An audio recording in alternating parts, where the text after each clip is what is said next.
আচ্ছা, কেউ একজন নামাজ পড়ে না কেন? আমি তোমার সম্পর্কে বলছি না, আমার প্রিয় ছেলে বা প্রিয় মেয়ে। শুধু প্রশ্নটি নিয়ে চিন্তা করো যে মানুষ কেন নামাজ পড়ে না। এর উত্তরটা খুবই ভয়ঙ্কর। যখন কোনো মানুষ নামাজ নিয়ে অলসতা করে, আমি ৩-৪ বছরের বাচ্চা সম্পর্কে কথা বলছি না, এবং আমি ৬ বছরের কাউকে নিয়েও কথা বলছি না। আমি এমন বাচ্চাদের নিয়ে কথা বলছি যারা এখন বুদ্ধিসম্পন্ন। বা আমাকে কেন নামাজ পড়তে হবে? আমার নামাজ আল্লাহর কেন এত দরকার? সুতরাং তোমার নামাজ পড়া আল্লাহর প্রয়োজন নেই। এমনকি তুমি যদি নামাজ পড়ো, আমি পড়তে বলছি এই কারণে, তখন কি করো? নামাজের জন্য কিভাবে নিয়ত করো? তখন আমি 4 রাকাত নামাজ পড়বো, দাঁড়ালাম, কারণ আমার আব্বা বারবার পড়তে বলছেন। আল্লাহু আকবার। এখন এটাই সেই প্রশ্নের উত্তর যে কেন একজন মানুষ নামাজ পড়ে না। رب اشرح لي صدري ويسر لي أمري واحلل عقدة من لساني يفقهوا قولي اللهم ثبتنا عند الموت بلا إله إلا الله اللهم اجعلنا من الذين آمنوا وعملوا الصالحات وتواصوا بالحق وتواصوا بالصبر آمين يا رب العالمين। যখন কোনো মানুষ নামাজ নিয়ে অলসতা করে, আমি ৩-৪ বছরের বাচ্চা সম্পর্কে কথা বলছি না, এবং আমি ৬ বছরের কাউকে নিয়েও কথা বলছি না। আমি এমন বাচ্চাদের নিয়ে কথা বলছি যারা এখন বুদ্ধিসম্পন্ন। বাবা পুত্র বা কন্যা মিলে একই লেভেলের ভিডিও গেম খেলতে পারে, তারা একই ধরনের টিভি শো দেখতে পারে, তারা এমন একটি লেভেলে পৌঁছে গেছে যে তারা এখন উচ্চ স্তরের বিষয়গুলো হৃদয়ঙ্গম করতে পারে। আপনার যেসব বিষয়ে আগ্রহ আছে তার কিছু কিছুতে তাদেরও আগ্রহ আছে। টিভিতে আপনি যদি কোনো খেলা দেখেন, তারাও আপনার সাথে দেখে। কিছু কিছু বিষয়ে তারা বুদ্ধিগত দিক থেকে আপনার সমপর্যায়ের। অবশ্যই তারা শিশু, তাদের ব্রেইন এখনো পুরোপুরি পূর্ণতা পায়নি, এখনো কম ক্ষমতা সম্পন্ন, কিন্তু কিছু পর্যায়ে তারা ইতিমধ্যে বুদ্ধিমান সত্তা হয়ে গেছে, এবং এখন তারা নিজস্ব সিদ্ধান্ত নেওয়ার ক্ষমতা প্রদর্শন করছে। তারা নিজের জন্য চিন্তা করতে পারে এবং বুদ্ধিমান প্রশ্ন করতে পারে। অতএব নবীন কিশোর কিশোরীরা, তোমরা যারা শ্রোতাদের মধ্যে বসে আছো, তোমাদের শিশু হিসেবে সম্বোধন করছি না, আমি তোমাদের কিশোর কিশোরী হিসেবে সম্বোধন করছি। মনে করো তোমাদের বাবা তোমাদের সাথে কথা বলছে, বা তোমাদের মা তোমাদের সাথে এই খুতবায় কথা বলছে। আমি ধরে নিচ্ছি যে আমি আমার নিজের সন্তানদের সাথে কথা বলছি এই খুতবায়। আমি মিম্বারে না, আমি বাসায় বসে আমার বাচ্চার সাথে কথা বলছি। তখন আমি কিভাবে তাদেরকে নামাজ পড়তে বলবো? প্রথম যে বিষয়টা বলে আমি কথা শুরু করতে যাচ্ছি তা হলো, প্রিয় সন্তান, এমন একটি সময় ছিল যখন আমি তোমার কথা জানতাম না, তোমার সাথে আমার কোনো সম্পর্ক ছিল না, তোমার কোনো অস্তিত্ব ছিল না, আমি তোমার ব্যাপারে কোনো পরোয়া করতাম না, তোমার কথা কখনো চিন্তা করতাম না, তুমি আমার নিকট কিছুই ছিলে না। লাম ইয়াকুন শাইআম মাযকুরা। কোরআন বলছে মানুষের জীবনে এমন একটা সময় ছিল যখন কেউ তাকে স্মরণ করত না, একেবারেই না। আমি তোমাকে একটুও ভালোবাসিনি, কারণ তুমি আমার নিকট জিরো ছিলে, কিছুই না। কিন্তু হঠাৎ করে আমার জীবনে তোমার আগমন ঘটল। এমনকি যখন আমি জানতে পারলাম যে তোমার মা তোমার জন্ম দিবে, যখন সে তার পেটের মধ্যে তোমাকে বহন করে চলছিল, এমনকি তোমার মাও ভাবতো কেমন হবে আমার সন্তানটা, কিন্তু আমার কোনো ধারণাই ছিল না, আমার কাছে কোনো তথ্য ছিল না। আমার একটা অংশ এই ভয়ে থাকতো যে তুমি হয়তো আমার মতো হবে, কিন্তু আমার কোনো ধারণাই ছিল না কেমন মানুষ হবে তুমি। এমনকি তুমি যখন একটু একটু করে বড় হচ্ছিলে, তুমি যখন একদম ছোট বাচ্চা ছিলে, আমি আসলে জানতাম না তুমি কে। আমি শুধু জানতাম তোমাকে খাওয়াতে হবে, আর মাঝে মাঝে তোমার থেকে দুর্গন্ধ আসতো। এছাড়া তোমার সম্পর্কে আমি তেমন কিছুই জানতাম না। এখন তুমি যেহেতু বড় হয়ে উঠছো, এখন আমরা পরস্পর কথা বলতে পারি এবং যোগাযোগ করতে পারি। তুমি স্কুলে যাচ্ছ, আমরা একই বাড়িতে বাস করি। আমি শুধু তোমাকে জানাতে চাচ্ছি, আমাদের মধ্যে এই সম্পর্কটি সবসময় বর্তমান ছিল না। আমি তোমাকে আরও জানতে চাই, এই সম্পর্কটি সবসময় বর্তমান থাকবেও না। খুবই অল্প কিছু সময়ের জন্য আমরা দুজন একত্রে থাকব, আর অল্প কিছু দিনের মধ্যেই তুমি পুরোপুরি বড় হয়ে যাবে, তুমি যুবক হওয়ার পথে। এটা খুব দূরের জিনিস না। বস্তুত তোমার বাচ্চাকাল থেকে এখন পর্যন্ত সময়টাকে আমার কাছে 1 মাসের মতো মনে হয়। চোখের পলকে তুমি এখনকার তুমি হয়ে গেছো। কিছু বুঝে উঠতে উঠতেই তুমি বড় হয়ে যাবে। একদিন ইউনিভার্সিটিতে যাবে, চাকরি করবে, বিয়ে করবে, এর সব কিছুই ঘটবে ইনশাআল্লাহ, যদি আল্লাহ ইচ্ছে করেন। যখন ওই ব্যাপারগুলো ঘটবে, তখন আমাদের সম্পর্কটা আর আজকের মতো থাকবে না। বাড়িতে এসে তুমি আমার কাছে ছুটে আসবে না, তুমি আমার সাথে সময় কাটাবে না। তোমার নিজের চাকরি থাকবে, পরিবার থাকবে, স্ত্রী থাকবে বা স্বামী থাকবে, তোমার তখন নিজের জীবন থাকবে। সুতরাং আমাদের হাতে একত্রে যে সময়টুকু আছে তা খুবই সীমিত। এমনকি এই সময়টুকুতেও তোমার স্কুল আছে, আমার চাকরি আছে, আমাকে বাজার করতে হয়। আমাদের হাতে হয়তো দৈনিক 20 মিনিট সময় থাকে সত্যিকারের কথা বলার। আমাদের একসাথে অতিশয় সংক্ষিপ্ত কিছু সময় থাকে। তুমি যখন বড় হয়ে যাবে, তখন আমার সম্পর্কে তুমি শুধু আমাদের একত্রে কাটানো ওই গুটিকত মুহূর্তগুলোর কথাই স্মরণ রাখবে, কারণ আমাদের কাছে একত্রে কাটানোর মতো 24 ঘন্টা নেই, আমাদের নেই। তো মোট কথা, প্রথম যে জিনিসটি আমি তোমাকে জানাতে চাই তা হলো, আমি তোমাকে কোনো মতে চিনি। আমি জানি আমরা একত্রে বাস করি, কিন্তু আমি সত্যিই তোমার সম্পর্কে খুবই অল্প জানি। কেন জানো? কারণ কোনো মানুষ অন্য কোনো মানুষকে সত্যিকার অর্থে চিনে না। তুমি যা যা চিন্তা করো তার সবটা তো আমাকে বলো না, আর আমিও নিজের চিন্তার সবকিছু তোমাকে জানাই না। কিন্তু এমন এক সত্তা আছেন যিনি তোমাকে চিনতেন, এমনকি যখন তুমি আমার নিকট কিছুই ছিলে না তখনও। এমন এক সত্তা আছেন যিনি তোমাকে তখনও ভালোবাসতেন যখন সৃষ্টি জগতের কেউই তোমাকে ভালোবাসতো না, এই জগতের কেউই তোমাকে স্নেহ করতো না। এমন এক সত্তা আছেন যার সাথে তোমার সম্পর্কটা আগামীতেও থাকবে, যদিও তোমার আমার সম্পর্ক আগামীতে পরিবর্তিত হতে যাচ্ছে। ছোটবেলায় আমার বাবার সাথে আমার এক ধরনের সম্পর্ক ছিল, কলেজে পড়ার সময় তার সাথে সম্পর্কটা অন্য ধরনের ছিল, আর এখন তার সাথে আমার সম্পর্কটা সম্পূর্ণ ভিন্ন রকম। যদিও আমরা একই মানুষ আছি, কিন্তু আমাদের সম্পর্কে আমূল পরিবর্তন এসে গেছে। কিন্তু একজন এমন আছেন যিনি সর্বদা তোমাকে ভালোবেসে গেছেন, তোমাকে নিরাপত্তা দিয়ে গেছেন, তোমার ভালোর জন্য পরিকল্পনা করে গেছেন, তোমার যত্ন নিয়েছেন একেবারে শুরু থেকেই, আর তিনি সব সময় তা করে যাবেন। আর সেই সত্তা আমি নই, আমি তোমার জীবনের একটা পর্ব মাত্র। এটা সুন্দর একটা পর্ব যা আল্লাহ তোমাকে আমাকে একত্রে দান করেছেন, কিন্তু এটা কোনো স্থায়ী পর্ব নয়। এটা ছিল প্রথম ব্যাপার যা আমি তোমাকে জানাতে চেয়েছি।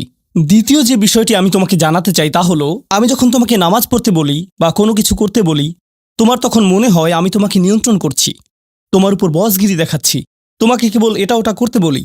আমি চাই তুমি জেনে রাখো, আমার পক্ষে আসলে তোমাকে নিয়ন্ত্রণ করা সম্ভব নয়। আমি তোমাকে উপদেশ দিতে পারি, কঠোরতা দেখাতে পারি মাঝে মাঝে, এটা সত্য, কিন্তু অতি সত্বর তুমি এতটা বড় হয়ে যাবে যে তখন যত জোরেই আমি চিৎকার চেঁচামেচি করি না কেন, আমার কণ্ঠস্বর যত উঁচুই করি না কেন, যত হতাশাই ব্যক্ত করি না কেন, এতে কোনো লাভ হবে না। কারণ তোমার সিদ্ধান্তগুলো তুমিই নিবে। তুমি এরকম বলবে, আচ্ছা বাবা, আমি একটু পরে তোমাকে কল দিচ্ছি, আমাকে এখন যেতে হবে, আর একটা কল এসেছে। তুমি তখন আমাকে অপেক্ষায় রাখবে আর নিজের কোনো প্রয়োজন সারবে। মূলত অধিকাংশ সময় তোমার পছন্দ অপছন্দের উপর আমার কোনো নিয়ন্ত্রণই থাকবে না। তুমি যখন স্কুলে থাকো এবং বন্ধুদের সাথে আড্ডা দাও, তাদের সাথে কথাবার্তা বলো, আমি ওইসব কথাবার্তার কোনো কিছুই নিয়ন্ত্রণ করি না। আর আমি যদি ইতিমধ্যেই তোমাকে আইপ্যাড বা ফোন বা এরকম কিছু দিয়ে থাকি, আর এগুলো দিয়ে তুমি তোমার বন্ধুদের সাথে যোগাযোগ করো, তুমি তখন কোন ধরনের যোগাযোগ করো তার উপর আমার কোনো নিয়ন্ত্রণই থাকে না। এমনকি যদি আমি ওইসব ডিভাইসে প্যারেন্টিং কন্ট্রোল অ্যাপস ইনস্টল করে দেই, তবুও আমি তোমার চিন্তা নিয়ন্ত্রণ করতে পারি না। আমি কিছুটা নিয়ন্ত্রণ পেতে পারি, কিন্তু সেটা খুবই সীমিত। তবে এমন একজন আছেন যিনি নিয়ন্ত্রণ করে গেছেন তোমার শরীরের প্রতিটি কোষ। একসময় তুমি যে মাইক্রোস্কোপিক তরল পদার্থ ছিলে, সেটাও তিনিই নিয়ন্ত্রণ করে গেছেন, যা তোমার মায়ের গর্ভে বড় হচ্ছিল, যা নিয়ন্ত্রণ করছিল তোমার জেনেটিক ক্রোম, যার উপর ভিত্তি করে তোমাকে সৃষ্টি করা হয়েছে। কেমন হবে তোমার শরীরের রং, তোমার চুলের আকৃতি, তোমার চোখ, তোমার বুদ্ধি কেমন হবে, তুমি কতটা লম্বা বা বেটে হবে, এর সবকিছুই তিনিই নিয়ন্ত্রণ করে গেছেন। তোমার উপর আসলে তার নিয়ন্ত্রণ আছে, আমার নয়। আমার একটি কথা মনে পড়ে গেল, যা রাসূল সাল্লাল্লাহু আলাইহি সাল্লাম তার মেয়ে ফাতিমা রাদিয়াল্লাহু আনহাকে বলেছিলেন, ইয়া ফাতিমাতু বিনতি মুহাম্মদ ইত্তাকিল্লাহ ফা ইন্নী লা আমলিকু লাকি মিনাল্লাহি শাইআ। ও ফাতিমা, মুহাম্মাদের কন্যা, আল্লাহর ব্যাপারে সচেতন থাকো। আল্লাহর নিকট আমার কোনো কর্তৃত্ব থাকবে না তোমার ব্যাপারে। এখন আমরা পরবর্তী পয়েন্টে এসে গেছি, যা এই কথার সাথে সম্পর্কিত। আমার যেহেতু নিয়ন্ত্রণ নেই, সত্য হলো তোমার ব্যাপারে আমি যতই সংরক্ষণশীল হই না কেন, আর আমি চাই যে তুমি ভালো করো, তবুও তোমার ভালো আমি নিয়ন্ত্রণ করি না, আর আমি এর জন্য দায়বদ্ধ নই। আল্লাহ প্রতিটি মানবকে তার নিজের জন্য দায়বদ্ধ করে সৃষ্টি করেছেন। দেখো, তুমি যদি ট্রাফিক আইন লঙ্ঘন করো, যদি একদিন ড্রাইভিং লাইসেন্স পাও এবং এরপর রাস্তায় লাল বাতি উপেক্ষা করে চলে যাও, পরে পুলিশ তোমাকে ধরলো, তখন তো তুমি বলতে পারবে না, আপনি একটু আমার বাবার সাথে কথা বলতে পারবেন না। তোমার নিজেকেই এই পরিস্থিতির মোকাবেলা করতে হবে। তোমার ইউনিভার্সিটি প্রফেসর যখন তোমাকে ফেল মার্ক দিবে, তখন তো বলতে পারবে না, একটু থামুন, আমার মাকে একটু কল দেই। না, তুমি নিজেই এই ফেইলের জন্য দায়ী। আইনের কোর্টে তোমার কাজের জন্য তুমি দায়ী। ইউনিভার্সিটিতে তোমার পাশ ফেলের জন্য তুমি দায়ী। তোমার চাকরিতে তুমি তোমার জন্য দায়বদ্ধ। তোমার স্বাস্থ্যের ক্ষেত্রে তুমি কি আহার করো, তুমি তোমার জন্য দায়বদ্ধ। নিজেকে যে কোনো বিপদে ফেললে এবং নিজের কোনো ক্ষতি করলে তুমি দায়বদ্ধ তোমার জন্য। তোমার বয়স যত বাড়বে, তোমার স্বাধীনতা যত বাড়বে, তোমার দায়বদ্ধতাও তত বৃদ্ধি পাবে। কেউ তোমাকে নিয়ন্ত্রণ করবে না এবং তোমার কাজের জন্য অন্য কেউ দায়ী হবে না। লা তাজিরু ওয়াজিরাতুন উযরা উখরা। কোনো ভার বহনকারী অন্যের ভার বহন করবে না। আমি আসলে তোমার জন্য দায়ী নই। আর শেষ বিচারের দিন আমরা প্রত্যেকে সম্পূর্ণ একাকী আল্লাহর সামনে উপস্থিত হব। এখন এই দুনিয়াতে আমরা একসাথে একত্রে বসবাস করছি, আমরা একই পরিবারের সদস্য, আমরা কোলাকুলি করি, আমি আমৃত্যু তোমাকে ভালোবাসি, আমি সর্বদা তোমাকে নিয়ে চিন্তা করি। কিন্তু সামনে এমন একটা দিন আসছে যেদিন আমরা আমাদের সমগ্র অস্তিত্বের সবচেয়ে নিঃসঙ্গ সময় পার করব। বস্তুত শেষ বিচারের দিন তুমি যদি আমার কাছে দৌড়ে আসো, এমন হতে পারে যে আমি তোমার থেকে দৌড়ে পালাবো। তোমাকে চিনি না আমি, দূর হও আমার কাছ থেকে। আমি এখন আমার হিসেব নিয়ে চিন্তিত, কারণ তোমার সাথে আমার সম্পর্কটি ছিল সামান্য কয়েকটি ক্ষুদ্র সেকেন্ডের জন্য। আল্লাহর সাথে সম্পর্কের তুলনায় যে সম্পর্কটি আরো অনেক বড়, অনেক বেশি পুরনো, আর ওটা থাকবে আরো বেশি সময় ধরে। আমাকে এখন ওই সম্পর্কটা নিয়ে ডিল করতে হবে শেষ বিচারের দিন। অতএব আমাদের এই সম্পর্কটি ইয়াউমা ইয়াফিরুল মারউ মিন আখিহি ওয়া উম্মিহি ওয়া আবিহি, এই ধরনের সব আয়াত। লোকটি পালাবে তার মা থেকে, তার বাবা থেকে, তার ছেলে মেয়েদের থেকে, তার ভাই বোনদের থেকে, তার স্ত্রী বা স্বামী থেকে। কেউ কেউ ভাবছেন স্ত্রী থেকে পালানো, এটা তো আমি বর্তমানেও করি। তো পরবর্তী যে বিষয়টি আমি তোমাকে জানাতে চাই তা হলো, আমি তোমার কাছ থেকে সম্মান অনুভব করতে চাই, ঠিক যেভাবে তুমিও আমার প্রদত্ত যত্ন অনুভব করতে চাও। তুমি যখন কাউকে ভালোবাসো তখন কেমন যেন তার কাছে তোমার একটা চাহিদা তৈরি হয়। আমার নিকট তোমার চাহিদা হলো বাসার সমস্ত প্রয়োজন ঠিকমতো মেটানো হচ্ছে তো, আমার দায় দায়িত্বের অন্তর্ভুক্ত। আমার কাছে তোমার চাহিদা হলো আমি যেন কারেন্ট বিল প্রদান করি, ঘরের এসিটা যেন কাজ করে। তুমি চাও আমি যেন তোমার স্কুলে যাওয়া নিশ্চিত করি, তুমি চাও আমি যেন তোমাকে জামা কাপড় কিনে দেই। এগুলো আমার দায়িত্ব। আর আমি চাই তুমি যেন আমাকে কিছুটা সম্মান প্রদর্শন করো এবং শ্রদ্ধা দেখাও এবং আমার কথা শোনো। এগুলো তো সবাই বুঝে, কিন্তু আল্লাহর সাথে তোমার সম্পর্কটা অন্যরকম। তার কাছ থেকে তোমার অনেক কিছু দরকার, কিন্তু তোমার কাছ থেকে তার কোনো কিছুরই দরকার নেই। তোমাকে তার একটুও প্রয়োজন নেই। আসলেই তার কারোরই দরকার নেই বা কোনো কিছুরই দরকার নেই। চলো তোমার সম্পর্কে কথা বলি। তুমি যখন বলো আমাকে কেন নামাজ পড়তে হবে, আমার নামাজ আল্লাহর কেন এত দরকার, তোমার কোনো কিছুরই আল্লাহর প্রয়োজন নেই। এই নামাজ কোনোভাবেই তার উপকারে নয়। আল্লাহ এমনকি বলছেন যখন কোনো কিছুই থাকবে না, চলো কোরআন থেকে একটা উদাহরণ দেই। যখন এই মহাবিশ্বে কিছুই থাকবে না, চলো কয়েক সেকেন্ডের জন্য আল্লাহর গৌরব নিয়ে কথা বলি। সম্প্রতি বিশ্বকাপ চলার সময় আমি কাতারে ছিলাম। যেই টিম জয়লাভ করে, আর্জেন্টিনা জয়লাভ করে, তাদের জন্য এটা ছিল একটা দারুণ গৌরবময় মুহূর্ত। সবাই তাদেরকে নিয়ে আনন্দ উৎসবে মুখর। কল্পনা করো খেলোয়াড়টাকে নিয়ে উৎসব চলছে, কিন্তু কোনো দর্শক নেই, কোনো ক্যামেরা নেই, কোনো স্টেডিয়াম নেই, কিচ্ছু নেই। একটা লোক একা একা একটি দ্বীপে বাস করে। সে ফুটবলটাতে লাথি দিয়ে একটা গোল করে ফেলল আর বলে উঠল, ইয়ে, আমি সেরা। কিন্তু কেউ তো সেখানে নেই। এমন ঘটনার কথা শুনলে মনে করবে লোকটি পাগল হয়ে গেছে, তাই না? গৌরব পেতে হলে গৌরব করার মতো একদল দর্শক থাকতে হবে। স্বীকৃতি পেতে হলে একদল মানুষ আশেপাশে থাকতে হবে যারা স্বীকৃতি দিবে। প্রশংসা পেতে হলে, কদর পেতে হলে নিজে নিজে তো আর প্রশংসা পেতে পারো না। এমন কেউ থাকতে হবে যে তোমার জন্য এই প্রশংসাটা করবে। কিন্তু আল্লাহ বলেন, কুল্লু মান আলাইহা ফান ওয়া ইয়াবকা ওয়াজহু রাব্বিকা যুল জালালি ওয়াল ইকরাম। তিনি বলেন সব কিছুই ধ্বংস হয়ে যাবে এই ধরাপৃষ্ঠের, তথাপি তোমার রবের চেহারা থেকে যাবে। আল্লাহই একমাত্র সত্তা, যিনি তখনও মহিয়ান এবং গরিয়ান। এমনকি যখন তার প্রশংসা এবং গৌরব বর্ণনা করার কেউ থাকবে না, অন্য যে কারো ক্ষেত্রে কাউকে না কাউকে এটা করে দিতে হয়। তাই আল্লাহর প্রয়োজন নেই আমার নামাজের, আমার হালাল মুরগি খাওয়া আল্লাহর প্রয়োজন নেই, আমার মন্দ বলা থেকে বিরত থাকাও আল্লাহর প্রয়োজন নেই। তাই নিজের মাথা থেকে এই চিন্তা দূর করে দাও যে নামাজ পড়ার মাধ্যমে তুমি কোনোভাবে অন্য কারো উপকার করছো।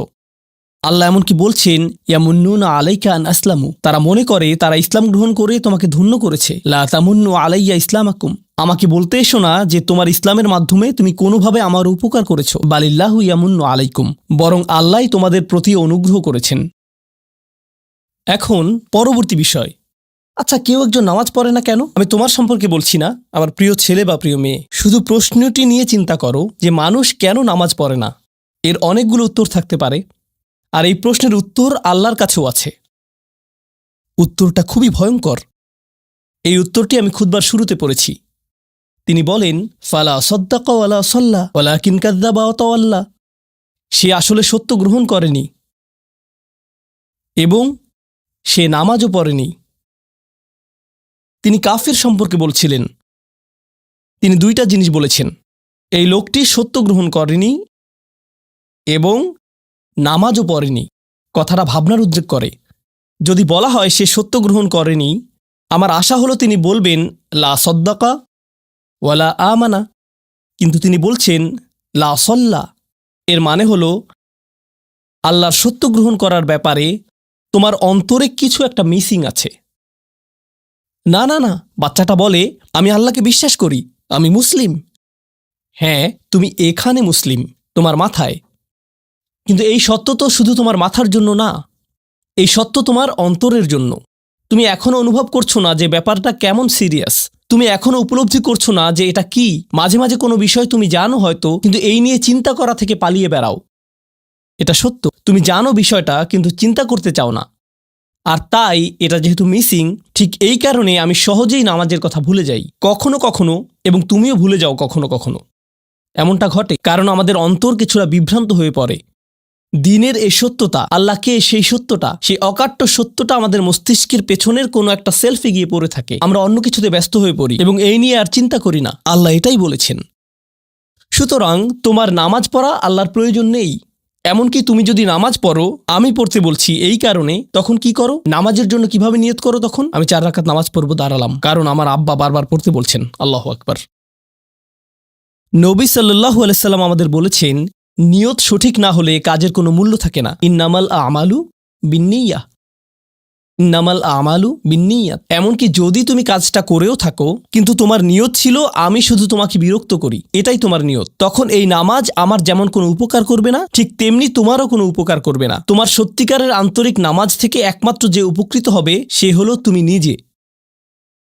এখন এটাই সেই প্রশ্নের উত্তর যে কেন একজন মানুষ নামাজ পড়ে না। আরও 2টা কথা তোমার সম্পর্কে বলতে চাই। তার মাঝে একটা হলো নামাজ পড়ার উদ্দেশ্য কি, কোন কারণে পড়ব। কারণ তুমি হয়তো ভাবছো নামাজ পড়ার উদ্দেশ্য হলো তুমি যেন জাহান্নামে না জ্বলো।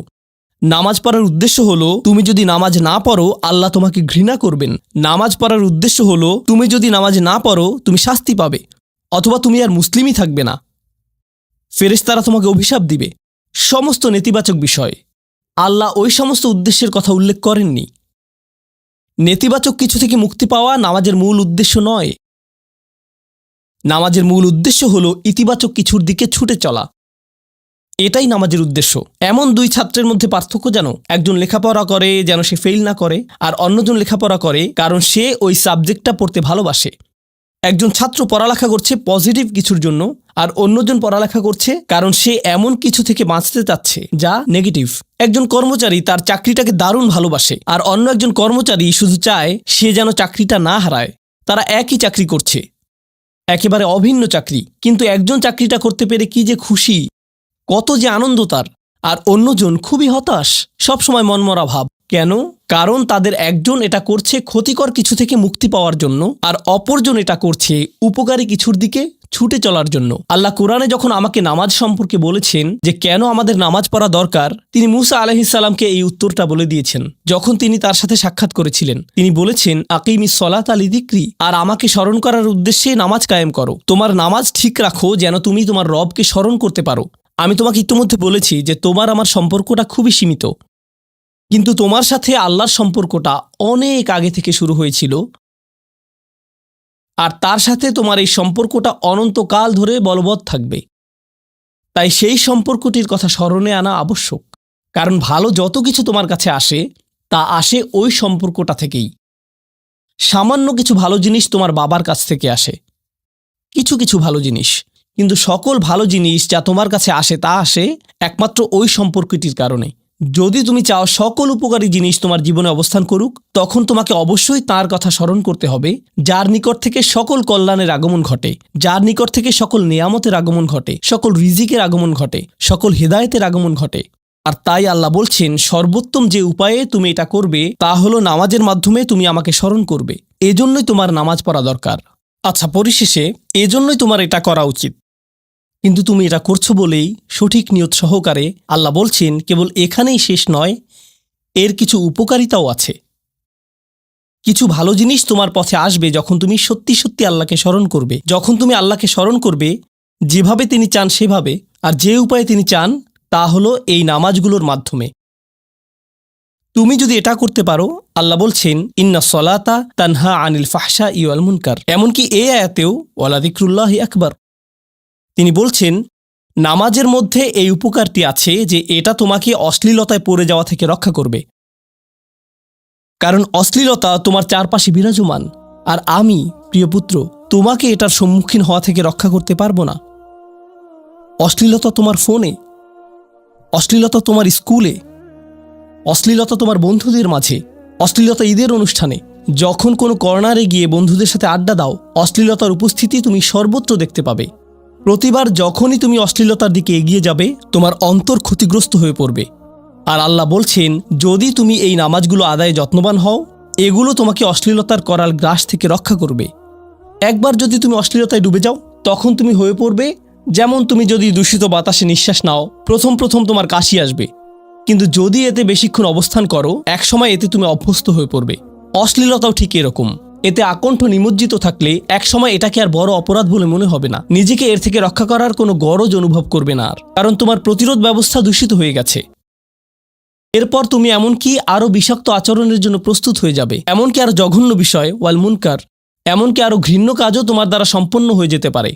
অধঃপতনের অতল গহ্বরে হারিয়ে যাওয়া থেকে এই নামাজগুলো তোমাকে রক্ষা করবে। এই জন্যই তোমার নামাজ পড়া দরকার, এই সমস্ত কারণেই তোমার নামাজ পড়া প্রয়োজন। আমি বলেছি এই জন্য না, এই সমগ্র ভ্রমণের শেষে সিদ্ধান্তটা সম্পূর্ণরূপে তোমার। কারণ আল্লাহ হয়তো আগামীকালই আমাকে নিয়ে যেতে পারেন, আল্লাহ হয়তো আমাকে 1 বছরের মধ্যেই নিয়ে যেতে পারেন। তোমার এবং আমার মাঝে যে এই সম্পর্কটা বর্তমানে আছে, এমনকি যদি আমরা 100 বছরও বাঁচি, আমরা এর চেয়ে বেশি বাঁচতে পারবো না। একটা সময় আছে যখন এর সমাপ্তি ঘটবে, কিন্তু ওই সম্পর্কটি, তুমি যদি সত্যিই ওই সম্পর্কটি সম্মান করতে চাও, নামাজ পড়ো। তোমার প্রতি এটাই আমার উপদেশ। এখন আমি পিতামাতার উদ্দেশ্যে কথা বলবো। এটা হবে ছোট্ট একটা রিমাইন্ডার আমার জন্য এবং আমাদের সবার জন্য, আমাদের পিতামাতাদের জন্য। সন্তানাদি আল্লাহ প্রদত্ত একটা নিয়ামত, তাদেরকে এজন্য দেওয়া হয়নি যেন আমরা তাদের নিয়ন্ত্রণ করতে পারি। যত বেশি আমরা তাদেরকে নিয়ন্ত্রণ করতে চাইব, তত বেশি হতাশ হব সকল অবস্থাতেই। আমি দেখেছি এমনটা, বিশেষ করে যে পরিবারগুলো তাদের সন্তানদের দিনের সুরক্ষা করতে চায়, তারা যত বেশি সন্তানদের উপর জোর করে দিন চাপিয়ে দিতে চায়, তত বেশি ওই ছেলেমেয়েগুলো অদ্ভুত সব উপায়ে বিদ্রোহ প্রকাশ করে। কারণ যে বিষয়টা আল্লাহ চান আপনি তাদেরকে প্রদান করুন, আপনার ছেলেমেয়েদের কাছে আপনার যে সুযোগ আছে, সেটা তাদেরকে আপনার আদেশ নিষেধ মানতে বাধ্য করার জন্য নয়। সুযোগটা এই জন্য দেয়া হয়েছে যেন আপনি তাদেরকে এমন সব বিষয়ে চিন্তা করাতে পারেন যা শুধু আপনার পক্ষেই চিন্তা করানো সম্ভব। তাদেরকে এমন সব বিষয়ে পছন্দ করাতে পারেন যা শুধু আপনার পক্ষেই পছন্দ করানো সম্ভব। আপনার বাচ্চাটা বাস্কেটবল পছন্দ করে কারণ সে আপনাকে বাস্কেটবল খেলতে দেখেছে। সে প্লে স্টেশন পছন্দ করে কারণ সে তার বাবাকে প্লে স্টেশনে খেলতে দেখেছে। এভাবে আপনি বাচ্চাটার অন্তরে কোনো কিছুর জন্য ভালোবাসা তৈরি করে দিতে পারেন, কারণ আপনি যেরকম, আপনার পক্ষে এটা করা সম্ভব। আর যখন বাচ্চাদেরকে বলতে থাকেন তোমার হোমওয়ার্ক করো, তোমার হোমওয়ার্ক করো, আপনার সন্তানের বয়স যখন 40 হবে, সে তখন বলবে না আমি হোমওয়ার্ক ভালোবাসি, কিন্তু 40 বছর বয়সেও সে বলবে আমি বাস্কেটবল ভালোবাসি, আমার বাবা সবসময় বাস্কেটবল খেলতেন। আপনি যা ভালোবাসেন তা ট্রান্সফার হয়ে তার কাছে চলে যায়, আর যা করতে বলেন তা প্রত্যাখ্যাত হয়ে যায়। এমনটি আপনার ক্ষেত্রেও ঘটেছিল। আপনার ছেলেমেয়েদের কথা ভুলে যান, আপনার নিজের বাস্তবতাও এটাই। আপনার বাবার কিছু কিছু জিনিস যে আপনি এখনও পছন্দ করেন, তা ভালোবাসার মাধ্যমে আপনার নিকট ট্রান্সফার হয়েছিল।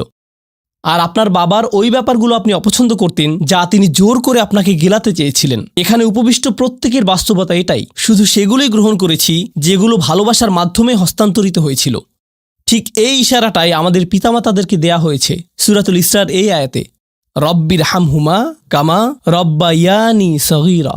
রব্বায়ানি মানে যখন তারবিয়া ব্যবহার করা হয় একটি চারাগাছ বড় করার জন্য, আপনাকে চারাগাছটির যত্ন নিতে হবে, এর সযত্নে প্রতিপালন করতে হবে।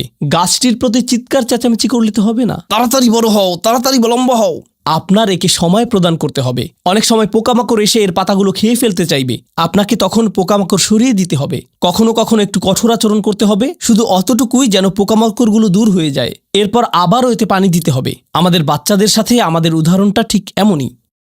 ঠিক এ কারণেই আমরা আমাদের মাতা পিতার জন্য এই দোয়াটা করি। আমি দোয়া করছি আল্লাহ যেন আমাদের সন্তানদেরকে হিদায়াত দান করেন, যা শুধু তার পক্ষেই দেয়া সম্ভব। দোয়া করছি আল্লাহ তাদের অন্তরে ইস্তিকামা প্রদান করুন, যেন তারা তাদের জীবনে সঠিক সিদ্ধান্ত নিতে পারে। আরও দোয়া করছি আল্লাহ তাদেরকে ইব্রাহিম আলাইহিসসালামের দোয়ার মতো করুন, যা তিনি আমাদের সবার জন্য করেছিলেন, রব্বি জাআলনি মুকিমাস সলাতি ওয়া মিন যুররিয়াতি। হে আমার রব, আমাকে সালাত কায়েমকারী বানান এবং আমার বংশধরদের মধ্য থেকেও। আল্লাহ তাআলা এখানে উপস্থিত পিতামাতাদেরকে, আমাকে সহ সবাইকে এমন দৃষ্টান্তে পরিণত করুন যে আল্লাহকে ভালোবাসে এবং যে নামাজকে ভালোবাসে, যেন আমাদের ছেলেমেয়েরা নামাজের প্রেমে পড়ে যায় আমরা যেভাবে নামাজকে ভালোবাসি তা দেখে। বারাকাল্লাহু লি ওয়া লাকুম ফিল কুরআনিল হাকিম ওয়া নাফা'নি ওয়া ইয়্যাকুম বিল আয়াতি ওয়াজ যিকরিল হাকিম।